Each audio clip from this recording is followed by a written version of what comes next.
আরবি ভাষা আসসালামু আলাইকুম প্রিয় ভিউয়ার, আশা করি সবাই ভালো আছেন। দেশ ও প্রবাস ভাই ও বোনেরা, আজকে আরেকটি আরবি নতুন ভিডিওর পক্ষ থেকে সবাইকে স্বাগতম। আজকের আরবিমূলক ভিডিও আমরা যারা নতুন তাদের জন্য খুবই গুরুত্বপূর্ণ, কাজের ক্ষেত্রে চলাফেরার ক্ষেত্রে ইম্পর্টেন্ট। প্রথমে আরবি ভাষার নিচে আরবি শব্দ, পরবর্তীতে বাংলা ভাষার নিচে বাংলা শব্দ, যাতে বুঝতে সহজ হয়। তাই বন্ধুরা, ভিডিওটা না টেনে শেষ পর্যন্ত দেখবেন আর আমার চ্যানেলটি সাবস্ক্রাইব করবেন, পাশে থাকা বেল আইকনটি বাজিয়ে রাখবেন। আমি আর বেশি কথা বলবো না, আরবি ভাষা শুরু করা যাক। ইনতা আইয়ো সাউই শুগুল অর্থ হচ্ছে তুমি যে কোনো কাজ করবে, তুমি যে কোনো কাজ করবে আরবিতে বলে ইনতা আইয়ো সাউই শুগুল। এখানে ইনতা অর্থ হচ্ছে তুমি, আইয়ো অর্থ হচ্ছে যে কোনো, ইনতা আইয়ো তুমি যে কোনো, সাউই অর্থ হচ্ছে করা, শুগুল অর্থ হচ্ছে কাজ, সাউই শুগুল কাজ করবে। তাহলে আমরা শিখলাম ইনতা আইয়ো সাউই শুগুল অর্থ হচ্ছে তুমি যে কোনো কাজ করবে। ইনতা বেত ফি কাতির মুশকিল অর্থ হচ্ছে তোমার বাড়িতে অনেক বড় সমস্যা, তোমার বাড়িতে অনেক বড় সমস্যা আরবিতে বলে ইনতা বেত ফি কাতির মুশকিলা। এখানে ইনতা অর্থ হচ্ছে তোমার, বেত অর্থ হচ্ছে বাড়ি, ইনতা বেত তোমার বাড়িতে, ফি কাতির অর্থ হচ্ছে অনেক বড়, মুশকিলা অর্থ হচ্ছে সমস্যা। তাহলে আমরা শিখলাম ইনতা বেত ফি কাতির মুশকিলা অর্থ হচ্ছে তোমার বাড়িতে অনেক বড় সমস্যা।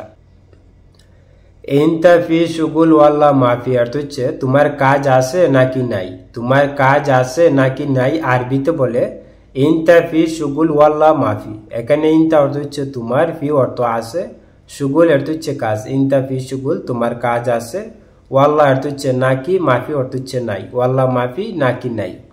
তাহলে আমরা শিখলাম ইনতা ফি শুগুল ওয়াল্লা মাফি অর্থ হচ্ছে তোমার কাজ আছে নাকি নাই। ইনতা কুল্লু ইয়াউম মাফি শুগুল অর্থ হচ্ছে তুমি প্রতিদিন কাজ করো না, তুমি প্রতিদিন কাজ করো না আরবিতে বলে ইনতা কুল্লু ইয়াউম মাফি শুগুল।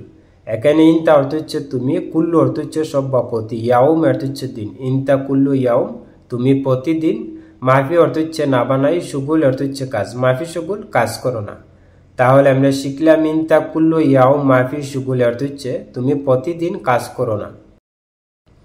নাম আনা শুফতু ইনতা মাফি শুগুল অর্থ হচ্ছে হ্যাঁ আমি দেখেছি তুমি কাজ করো না, হ্যাঁ আমি দেখেছি তুমি কাজ করো না আরবিতে বলে নাম আনা শুফতু ইনতা মাফি শুগুল।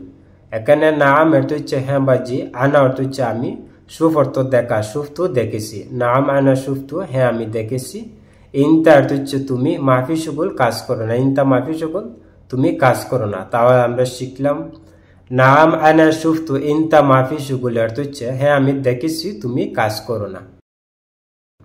ইনতা মাই একদার নুম আর্দ অর্থ হচ্ছে তুমি জমিনে ঘুমাতে পারবে না, তুমি জমিনে ঘুমাতে পারবে না আরবিতে বলে ইনতা মাই একদার নুম আর্দ। এখানে ইনতা অর্থ হচ্ছে তুমি, মাই অর্থ হচ্ছে না, একদার অর্থ হচ্ছে পারা বা পারবো, মাই একদার বা মা একদার অর্থ হচ্ছে পারবে না, নুম অর্থ হচ্ছে ঘুমানো, আর্দ বা আর্দি অর্থ হচ্ছে ফ্লোর বা জমিন, নুম আর্দ জমিনে ঘুমাতে। তাহলে আমরা শিখলাম ইনতা মাই একদার নুম আর্দ অর্থ হচ্ছে তুমি জমিনে ঘুমাতে পারবে না। ইনতা আরবি লুগা মালুম অর্থ হচ্ছে তুমি কি আরবি ভাষা জানো, তুমি কি আরবি ভাষা জানো আরবিতে বলে ইনতা আরবি লুগা মালুম। এখানে ইনতা অর্থ হচ্ছে তুমি, লুগা অর্থ হচ্ছে ভাষা, ইনতা আরবি লুগা তুমি আরবি ভাষা, মালুম অর্থ হচ্ছে জানা বা জানো। তাহলে আমরা শিখলাম ইনতা আরবি লুগা মালুম অর্থ হচ্ছে তুমি কি আরবি ভাষা জানো। লেশ কাল্লাম কিদা অর্থ হচ্ছে এমন কথা বলো কেন, এমন কথা বলো কেন আরবিতে বলে লেশ কাল্লাম কিদা। এখানে লেশ অর্থ হচ্ছে কেন, কাল্লাম অর্থ হচ্ছে কথা বলা, কিদা অর্থ হচ্ছে এমন বা এরকম। তাহলে আমরা শিখলাম লেশ কাল্লাম কিদা অর্থ হচ্ছে এমন কথা বলো কেন। আনা হুব্বুন হাদা অর্থ হচ্ছে আমি এটা পছন্দ করি, আমি এটা পছন্দ করি আরবিতে বলে আনা হুব্বুন হাদা। এখানে আনা অর্থ হচ্ছে আমি, হুব্বুন অর্থ হচ্ছে পছন্দ করা বা ভালোবাসা, হাদা অর্থ হচ্ছে এটা। তাহলে আমরা শিখলাম আনা হুব্বুন হাদা অর্থ হচ্ছে আমি এটা পছন্দ করি বা আমি এটা ভালোবাসি। আনা ফি মশগুল সোয়াই অর্থ হচ্ছে আমি একটু ব্যস্ত আছি, আমি একটু ব্যস্ত আছি আরবিতে বলে আনা ফি মশগুল সোয়াই। এখানে আনা অর্থ হচ্ছে আমি, ফি অর্থ আছি, মশগুল অর্থ হচ্ছে ব্যস্ত, ফি মশগুল ব্যস্ত আছি, সোয়াই অর্থ হচ্ছে একটু। তাহলে আমরা শিখলাম আনা ফি মশগুল সোয়াই অর্থ হচ্ছে আমি একটু ব্যস্ত আছি। ইনতা শুফ বাররা অর্থ হচ্ছে তুমি দেখো বাহিরে, তুমি দেখো বাহিরে আরবিতে বলে ইনতা শুফ বাররা। এখানে ইনতা অর্থ হচ্ছে তুমি, শুফ অর্থ হচ্ছে দেখা বা দেখো, বাররা অর্থ হচ্ছে বাহিরে।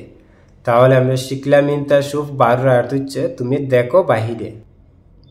ইনতা মাফি ফিক্কির অর্থ হচ্ছে তুমি চিন্তা করো না, তুমি চিন্তা করো না আরবিতে বলে ইনতা মাফি ফিক্কির। এখানে ইনতা অর্থ হচ্ছে তুমি, মাফি অর্থ হচ্ছে না বা নাই, ফিক্কির অর্থ হচ্ছে চিন্তা করা। তাহলে আমরা শিখলাম ইনতা মাফি ফিক্কির অর্থ হচ্ছে তুমি চিন্তা করো না, বা ইনতা লাত ফাক্কার তুমি চিন্তা করো না। ইনতা শোয়াইয়া বাদ হিজি অর্থ হচ্ছে তুমি একটু পরে আসো, তুমি একটু পরে আসো আরবিতে বলে ইনতা শোয়াইয়া বাদ হিজি। এখানে ইনতা অর্থ হচ্ছে তুমি, শোয়াইয়া অর্থ হচ্ছে একটু, ইনতা শোয়াইয়া তুমি একটু, বাদ অর্থ হচ্ছে পরে, হিজি অর্থ হচ্ছে আসা বা এসো, বাদ হিজি পরে এসো। তাহলে আমরা শিখলাম ইনতা শোয়াইয়া বাদ হিজি অর্থ হচ্ছে তুমি একটু পরে আসো। ইনতা আতি ফুলুস হাগ্গি অর্থ হচ্ছে তুমি আমার টাকা দাও, তুমি আমার টাকা দাও আরবিতে বলে ইনতা আতি ফুলুস হাগ্গি। এখানে ইনতা অর্থ হচ্ছে তুমি, আতি অর্থ হচ্ছে দেওয়া, ইনতা আতি তুমি দাও, ফুলুস অর্থ হচ্ছে টাকা, হাগ্গি অর্থ হচ্ছে আমার। তাহলে আমরা শিখলাম ইনতা আতি ফুলুস হাগ্গি অর্থ হচ্ছে তুমি আমার টাকা দাও। ইনতা মালুম শুগুল কাহারাবা অর্থ হচ্ছে তুমি কি কারেন্টের কাজ জানো, তুমি কি কারেন্টের কাজ জানো আরবিতে বলে ইনতা মালুম শুগুল কাহারাবা। এখানে ইনতা অর্থ হচ্ছে তুমি, মালুম অর্থ হচ্ছে জানো, ইনতা মালুম তুমি কি জানো, শুগুল অর্থ হচ্ছে কাজ, কাহারাবা অর্থ হচ্ছে কারেন্ট, শুগুল কাহারাবা কারেন্টের কাজ। তাহলে আমরা শিখলাম ইনতা মালুম শুগুল কাহারাবা অর্থ হচ্ছে তুমি কি কারেন্টের কাজ জানো। জিব হাগ্গি জাওয়াল অর্থ হচ্ছে আমার মোবাইলটা দাও, আমার মোবাইলটা দাও আরবিতে বলে জিব হাগ্গি জাওয়াল।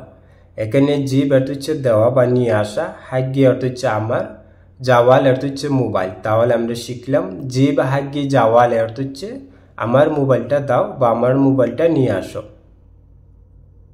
আনা জিয়াদা আতশান অর্থ হচ্ছে আমি অনেক পিপাসিত, আমি অনেক পিপাসিত আরবিতে বলে আনা জিয়াদা আতশান। এখানে আনা অর্থ হচ্ছে আমি, জিয়াদা অর্থ হচ্ছে অনেক বা বেশি বা অতিরিক্ত, আতশান অর্থ হচ্ছে পিপাসা লাগা। তাহলে আমরা শিখলাম আনা জিয়াদা আতশান অর্থ হচ্ছে আমি অনেক পিপাসিত। আলহিন কুল্লু শাই মাসুল ইনতা অর্থ হচ্ছে এখন সব কিছুর দায়িত্ব তোমার, এখন সব কিছুর দায়িত্ব তোমার আরবিতে বলে আলহিন কুল্লু শাই মাসুল ইনতা। এখানে আলহিন বা দাহিন অর্থ হচ্ছে এখন, কুল্লু অর্থ হচ্ছে সব, শাই অর্থ কিছু, আলহিন কুল্লু শাই এখন সব কিছুর, মাসুল অর্থ হচ্ছে দায়িত্ব, ইনতা অর্থ হচ্ছে তোমার, মাসুল ইনতা দায়িত্ব তোমার। তাহলে আমরা শিখলাম আলহিন কুল্লু শাই মাসুল ইনতা অর্থ হচ্ছে এখন সব কিছুর দায়িত্ব তোমার। বন্ধুরা ভিডিও আজ এই পর্যন্ত শেষ করছি, দেখা হবে আবার নতুন কোনো ভিডিও নিয়ে। সবাই সুস্থ থাকেন, ভালো থাকেন, অবশ্যই আমার চ্যানেলটি সাবস্ক্রাইব করবেন, পাশে থাকা বেল আইকনটি বাজিয়ে রাখবেন। যারা অলরেডি আমার চ্যানেলটি সাবস্ক্রাইব করছেন তাদেরকে অসংখ্য অসংখ্য ধন্যবাদ। সবার কাছে আমার অনুরোধ আমার ভিডিওটি সবাই শেয়ার করবেন, ভিডিওতে লাইক করবেন, এমন কি আমাকে সাপোর্ট করবেন। সবাই সুস্থ থাকেন, ভালো থাকেন, খুদা হাফেজ।